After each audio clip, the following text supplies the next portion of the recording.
There are a lot of things you can do as a player to be amazing and awesome, but there are some things that you can do that will just make gaming not fun for you and not fun for the rest of the people at your table. So let's talk about 5 behaviors that will just ruin your campaign.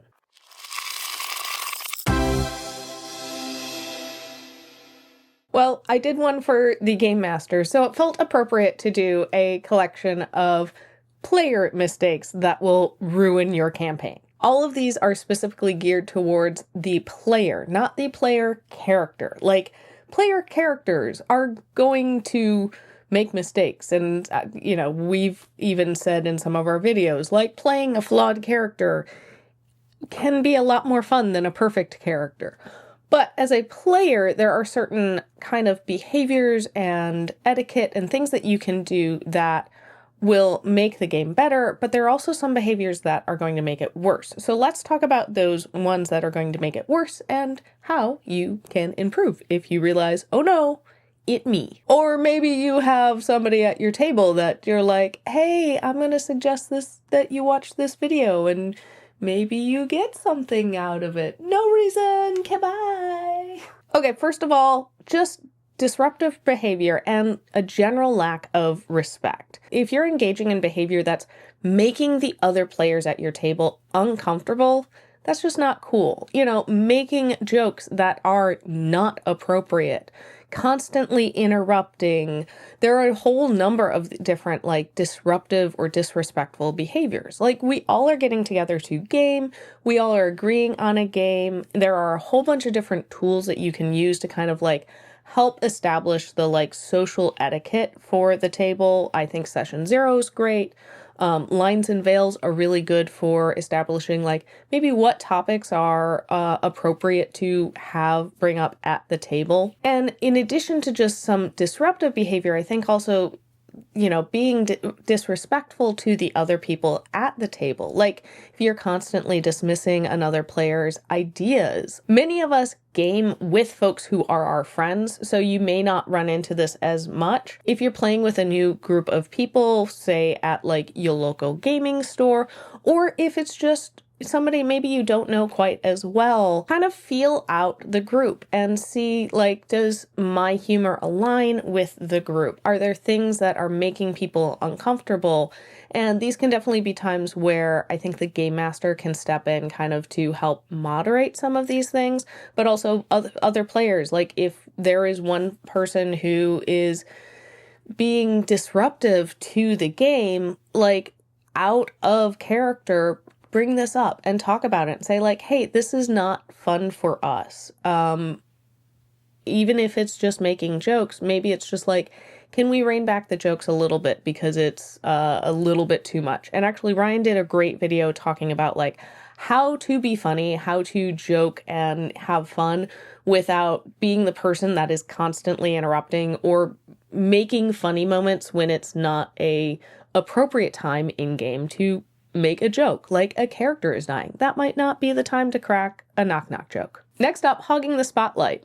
Playing tabletop role-playing games is collaborative. You don't have a main character. Everybody kind of should get a main character moment.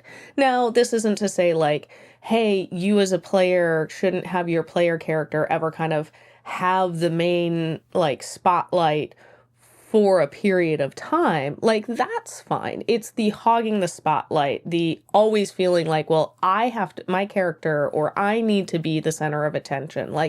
Let those other players enjoy those moments. And especially if the moment is clearly meant for another player, don't steal it. I've been in games where I've had a moment stolen from my character that was clearly tied to their backstory.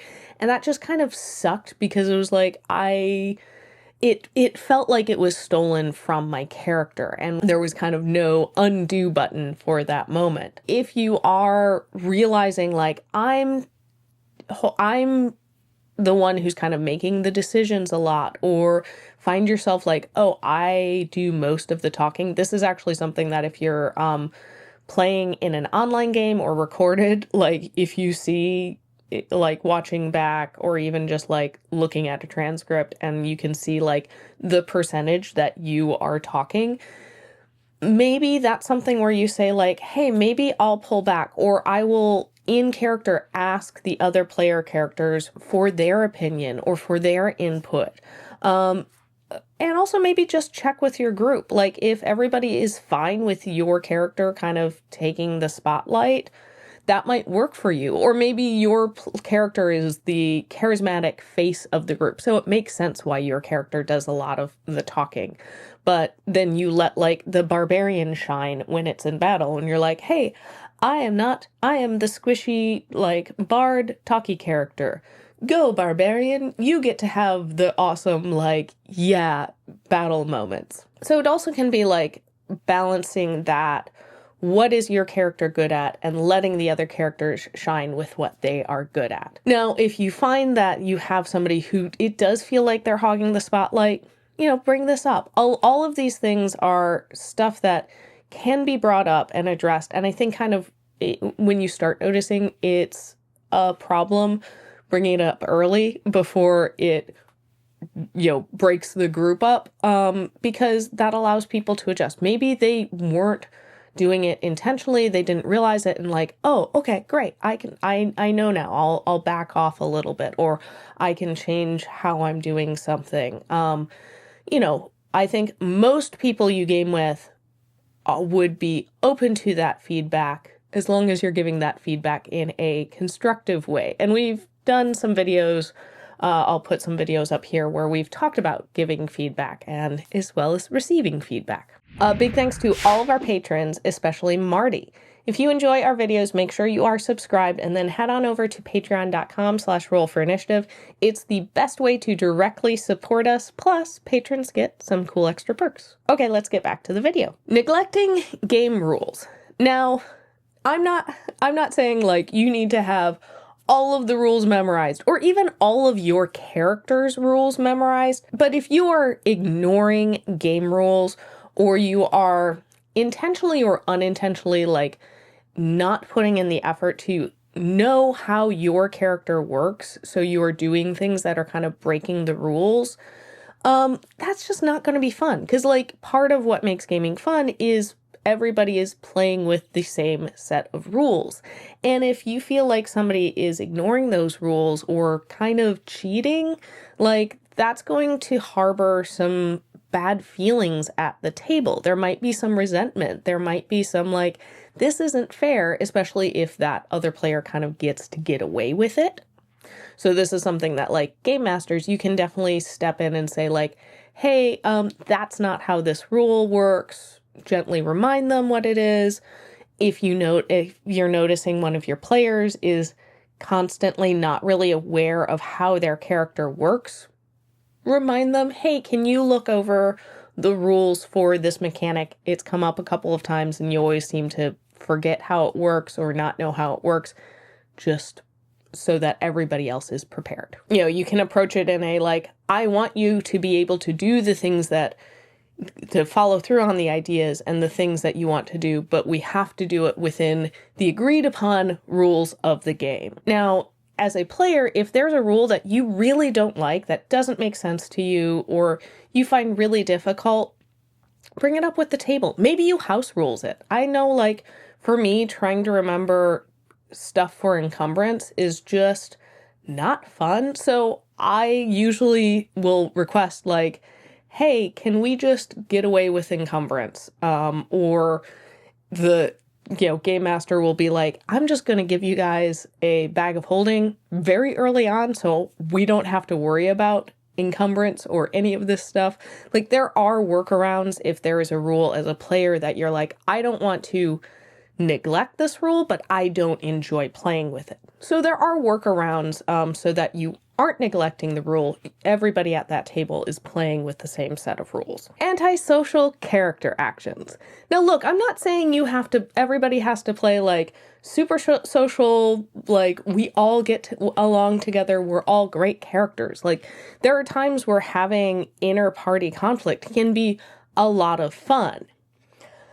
But it's the Captain Mirror Shades characters, that's a term that our group came up with, that most of the time are not fun. And these are the types of characters that are like, I will go it alone. I can do everything on my own. Again, they also tend to be spotlight hoggers, but that can be a separate thing, where they are very much like, I will do everything myself. I don't want to work with a group.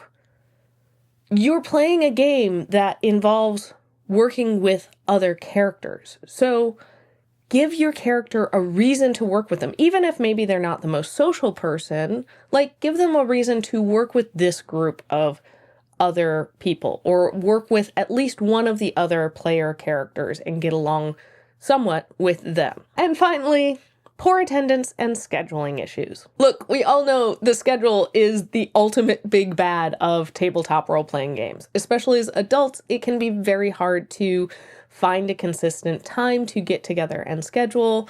So this is something that, like, if you have a really weird schedule that changes a lot, be proactive and tell your group. And as a group, you can come up with ideas for, like, if there is a last minute absence, how are we going to handle it? I think the thing that ruins campaigns with schedule and attendance is when there isn't that communication. Somebody doesn't show up and they don't say, like, hey, I can't make it tonight. And so everybody's sitting around like, do we wait? Do we just go ahead and start playing? Are they running late? Yeah, if you're running late, let people know. Stuff happens. Traffic, or a babysitter is late, or you got stuck at work, or whatever it was. Things happen, and try to communicate with your group when that happens. Like, that's just kind of like common courtesy. We have cell phones, so it's very easy to text people or call as soon as you can and let folks know, like, what's going on. Another thing that can help alleviate this is kind of having a bit of a talk about, like, where does gaming lie in people's priorities?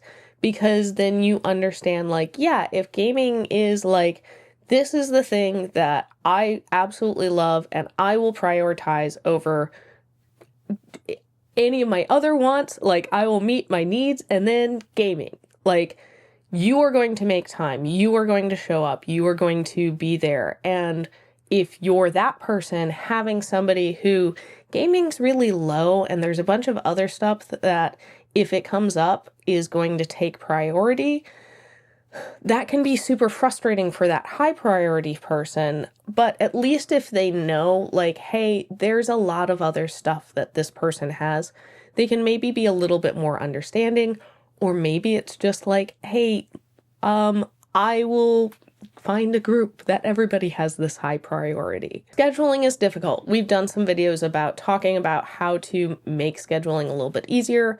But if you as a player are consistently late or not showing up to games, that's a problem. Figure out how to get there on time. Like, set alerts, set reminders. Maybe you put in your calendar that game is 30 minutes before it actually is. Or other players, tell that player, we're going to play at 6, and know that you're actually not going to play until 6:30, but that will get that person there on time. We did that with one of our friends for the longest time because we knew, and he was also kind of aware that, like, he was consistently late. So we would just tell him a different time, and that ended up working out. And look, all of us are going to have moments where we slip up, where it's like, I was late. I said something that was unkind or disrespectful to another character. I had a moment where I just played my character as, like, I don't want to be here and don't want to do anything. We're all going to have these moments. Nobody is going to be the perfect player. But if you find that you're doing some of these things a lot, or other players, if there's somebody at your table who's doing these things consistently, like, that's perhaps the time where you say, like, hey, something needs to change. And hopefully some of these things that I've talked about will be helpful for you, helpful for your table. All of these are very much like, have a conversation.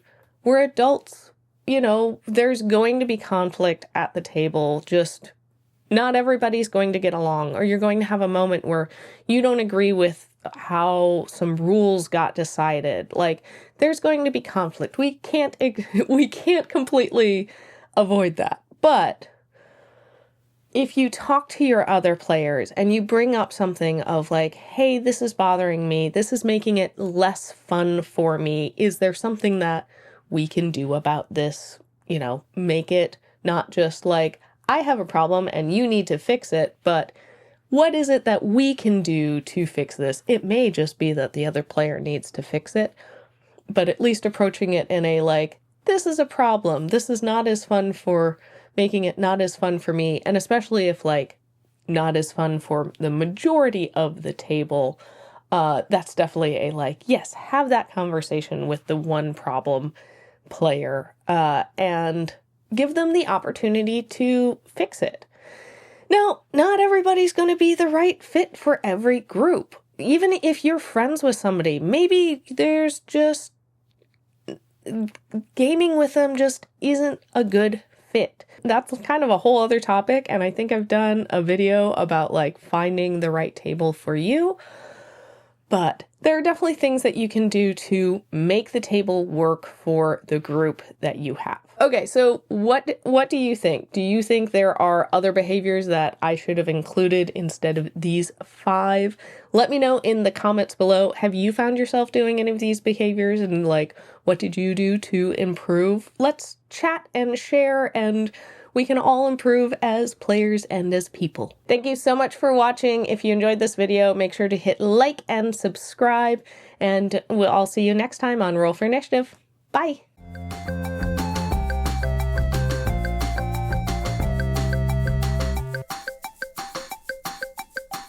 Notice I have a stain on this shirt. It's been there the entire video. Oh well. I didn't realize I can get so close with this camera. It's my eyeball.